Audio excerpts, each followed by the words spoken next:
I'm sure we all know that things are changing rapidly in the UK, like every day. So we must understand exactly what's going on and how to protect ourselves. So in today's video, we're going to be sharing with you what the UK job market is like right now and how to get the best jobs despite everything that is going on. And I said we because I'm not discussing this alone. I have a guest. I'm going to bring him in now. He would introduce himself and then we can just get started. My name is informational. I have a wealth of experience. I have over a decade experience working within the tech space. I've lived and worked in the UK, and I have worked across different roles within the tech ecosystem. So I've worked as a data analyst, data scientist, data engineer, and I'm the co-founder of Tochiestherbiz Analytics. I'm Dari. I'm going to be talking more about Amdari today because of the issues that we have currently in the UK. So I'll focus more on talking about how Amdari would help people in the UK actually get jobs in this, situation that we found ourselves. So I have a ton of experience helping people get jobs within the tech space. I've helped about 3,000 people, across my experience, help people get jobs across different roles within the tech space. So if you want to get a job in today's job market, I think this is something that you need to listen to. Thank you so much, Efemina. Thank you. Now, I'm sure you've heard the news. Everybody must have heard it.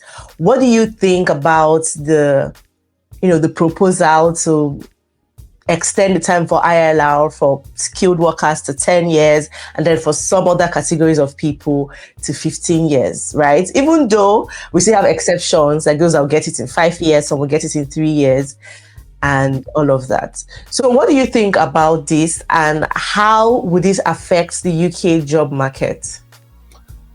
So I think most times when you look at situations like this, when you look at policies that are coming up like this, you need to go back to find out the root cause of why certain information or certain policies are coming to play. Now, one thing everybody should accept is the UK is in need of skilled talent. They're looking for people that are skilled and would be willing to stay with them for a long period of time. Okay, so that's one of the major reasons why we have the skill shortage visa. They have the skill shortage list, and they have the 1 year postgraduate work visa. You should be able to finish your postgraduate diploma or your school or your master's, and you should be able to get a job at least as an entry level, as an entry level employee of any organizations in the UK. Now, that's what they're looking for. That's the goal for what they're looking at. Okay. Now, with policies like this, okay, they are looking for talent. Okay, and when they say talent, what does talent mean? So we have a lot of people coming in from different parts of the world. Let's use Africa, for example, different parts of Africa coming into the UK and they're looking at doing their masters and getting a job at the end of the day. But you see that over time, that has eroded significantly. You see a lot of people coming to do your masters, and after their masters, they're working in the care space, okay, or they're doing something entirely different from what they came to study. So you see, the UK government has seen that there's a huge shift. People are not going into the kind of career path they should be going into. Rather, they're going into all that career paths that are not really beneficial to the economy at large. Hence the reason why there's so much bottleneck and there's so much, discussion around this policy. So the goal for them is essentially finish your master's and get a job in the career that you studied. Or even not in that same career, but something in a more professional, in a more impactful, and growth, leading aspect of the economy. That's what you're looking at. So, I mean, the policies, even before the policy became live, one thing that is very significant in the job market today is you need experience. That's why you see a lot of people coming from Nigeria, Ghana, Sierra Leone, Cameroon, and every part of the world, struggle to get a job in the UK because you've done something entirely different in your country and you're coming to the UK to get a job, and you find out that you need some form of experience in order for you to get a job. And that's exactly what they are hell-bent on this time around. They need you to have experience. They need you to get a job. They need you to work in that same career that you studied. So the posing question is, where do people get this experience from? So you traveled, you spent so much money, investment in your masters, and now employers are asking you for experience that you don't have. Hence the reason why a lot of people are delving into that aspect. But that's why they're striving now. They're seeing how to get people to do the job that they want them to do. So that's essentially the case. So experience is what would separate most people within the job market. I think that's what it's going to be. I think I agree with you because one of the things I've noticed about all those proposals, not just this particular one, even the ones they've been talking about in the past, I noticed something very peculiar, and that is the fact that the UK government is particular about skilled workers, about talented professionals. So they keep making things easier, even though they want to tighten things, even though they want to make immigration rules that are a bit stricter or tougher. But at the same time, they just somehow make things easier for professionals. If you even read the proposal, they said that they want to reward those that are contributing very well to the economy, people that are paying high tax and working in professional sectors. They said global talent, those that have global talent visas or innovator founder visas will get ILR in 3 years. And then doctors, nurses, and other public workers or those that work in public services will get ILR in 5 years. Like, you just see somehow that they're just protecting, or they just somehow have a soft spot for professionals somehow. And I've noticed this thing that most of their laws might not really, they just have some way to exempt people like that. And so I actually agree with you. The government encourages people to get more on professional roles.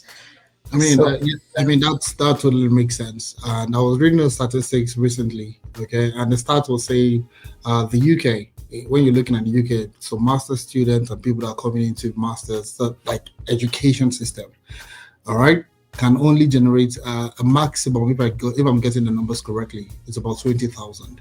Okay, in terms of the markets that are coming in on a yearly basis, about 20,000 talent. But the opportunity that exists currently is over 90,000. In terms of opportunity within the tech space, over 90,000, and they are still extrapolating that it's going to be more. So currently, supply for roles exceeds the current demand. So they actually need people to come into the country to actually fill up this demand, this gap that currently exists in the job market. So, but if you're coming from Nigeria, for example, and you don't have any practical experience, the person is likely going to struggle, and they will feel like, oh, the UK is not for me. They are this, they are that. You need something special to get a job in the UK. But those are the major challenges that people don't know. People don't know that there are opportunities. I've lived in Canada. I know about the US. The US by far definitely in terms of opportunities exists more, okay? But outside the US, the UK is the best place any professional should exist, okay? In order for you to get, quality experience and all that. So that's my own 2 cents, just to add to what you said. All right, thank you. So having established that, why do you think people find it difficult to get a job in the UK? Not just in the UK, generally. Why do you think people find it hard to get a job? All right, so this is a very brilliant question, because most times most people don't know the reasons why they're not getting selected or they're not getting more opportunities and so on. So now let me speak from my own personal experience. Okay, I'll categorize it into 4 groups why people don't get opportunities. Okay, now the first group of people are the people in the, this is where a multitude of people belong to, and these are the people that are not getting interviews at all. So you apply for a job, you're getting rejection emails, you're getting ghosted. Okay, these are the first group of people. It basically means your CV is bad, your CV is not as good. Okay, so if you're constantly getting rejection email, you're getting left ghosted, you apply for a job, you don't get any response. If that's the situation, your CV is just not good enough. Okay, so we talk so much about ATS, applicant tracking system. Most organizations are leveraging it. So if certain keywords or certain formats or certain structure don't exist in your CV, you don't even get any opportunity, no matter how skilled you are. So you see a lot of people that are even skilled, from their own country, coming to a new country, and they find out that they cannot even get an interview. So they feel like they need to go do something else in order for them to get an interview. Okay, so that's the first category of people that just don't have good CV. Now, if you have a good CV and you apply for jobs, you likely get interviews here and there. Okay, so a lot of people also get dropped off at the first level interview. This is where HR conversation exists. Okay, so you see a lot of people drop off at this level because they don't know how to interview. They don't know how to answer interview questions. Okay, take for example, tell me about yourself, and you start narrating your past experience from the least to the most recent. How many family members do you have, and all that? It's not necessary. Okay, so people don't know how to answer this interview question. So it might come up as a 30 minutes conversation, but the HR professional, the recruiter, is listening to your answers. Oh, do you know how to use this particular tool? You say yes. You say no. No follow-up answer, no reasons, no experience, nothing is shared, and you expect the person to call you back. No. So there are certain things that you need to do to answer those, HR questions. Okay. So first level interview, a lot of people get dropped in that because they don't know how to answer interview questions. Now the third level is people that actually get dropped when they are speaking to the hiring manager. Okay. So HR has spoken to you and recommended you go to the next level, which is the hiring manager. Most people get dropped, especially in the UK. Most people get dropped at this level. And that's because, you go for an interview, okay, and you don't have quality experience, or you don't have relevant industry experience. So you see them asking questions and you don't know how to answer those questions, or you don't even have relevant experiences to back up your answers to some of those questions. So people drop off at that level again. And the last level, which is the fourth category of people that drop off at the technical stage, they give you a case study, they give you a scenario, they give you a PowerPoint presentation to go do something. So people get dropped at that fourth level.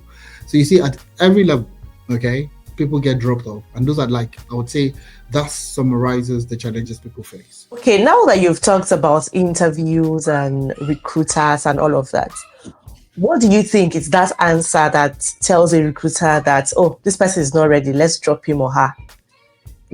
What are those things that we should avoid saying or doing when we go for interviews?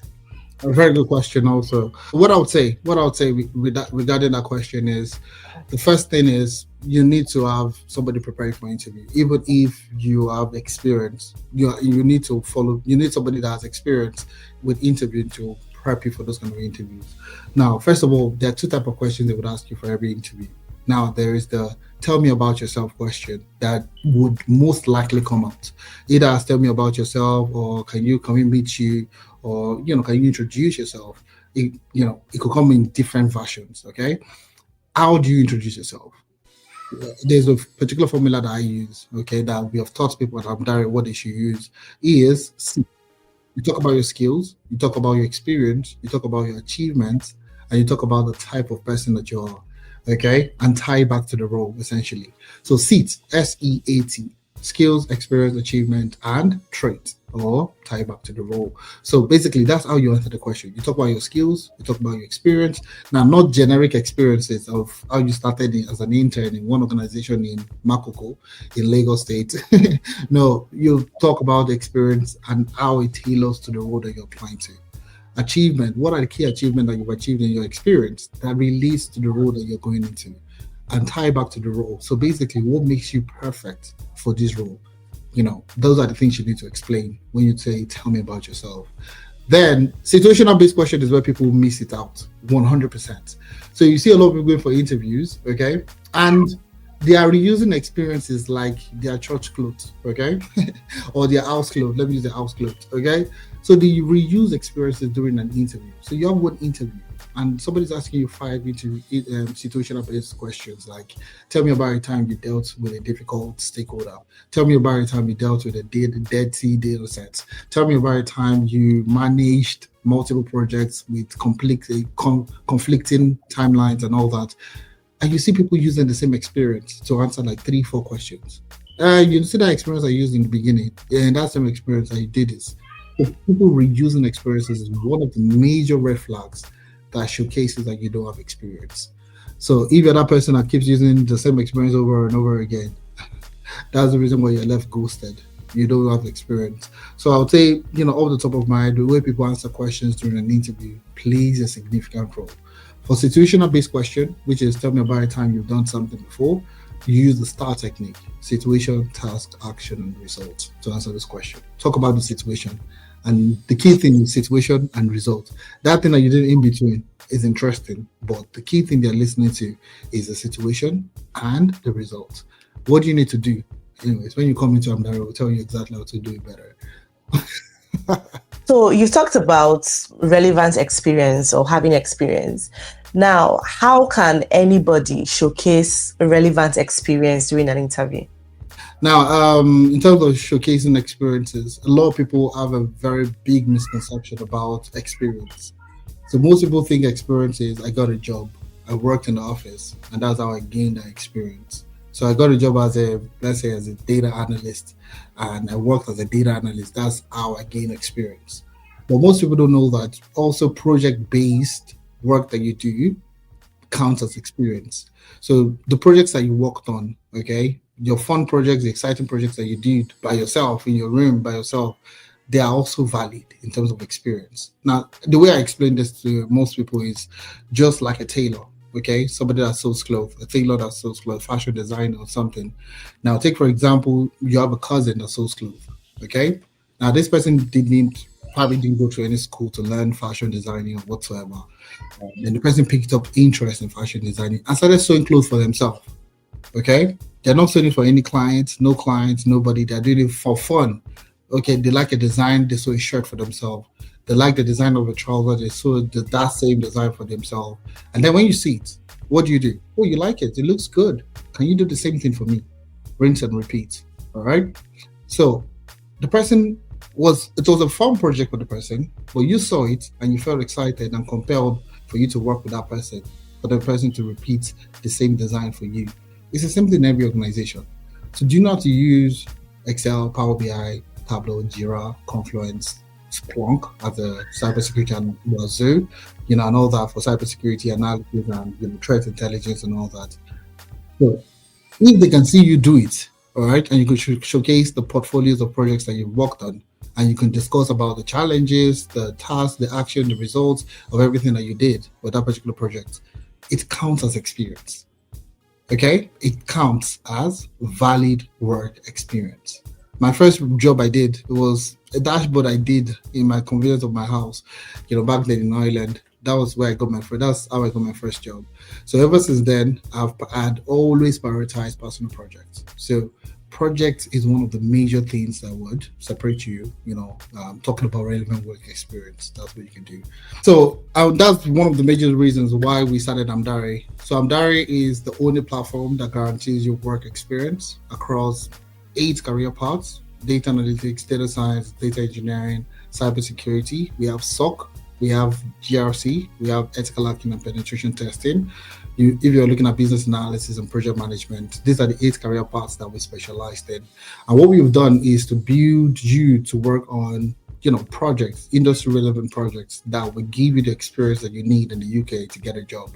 All right. And I mean, it just starts as simple as you joining one of our free sessions. Okay. So we have a free session every weekend, or you can book a clarity session. Okay, so we have a clarity session where you can speak with myself or any member of the team. So if you're currently battling with rejection emails, or you're looking at getting experience, or you've done your master's in, say, cybersecurity or project management or data analytics, but you're looking at getting experience, this is exactly why we started Amdari, to help individuals gain experience within the space for them to get a job, get better offers. So I would say book a clarity session today, or join one of our free sessions, and let's see how we can work with you to get it started. So we provide you with everything from experience, to expert guidance. So you're going to be given a specialist that will work alongside with you.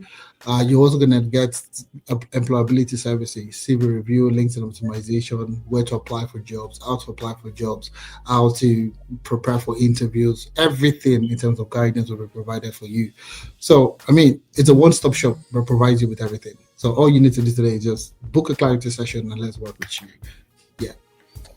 Okay. So this is basically for those that have taken tech courses, or anybody that has basically transitioned into the tech industry and is finding it very difficult to get a job.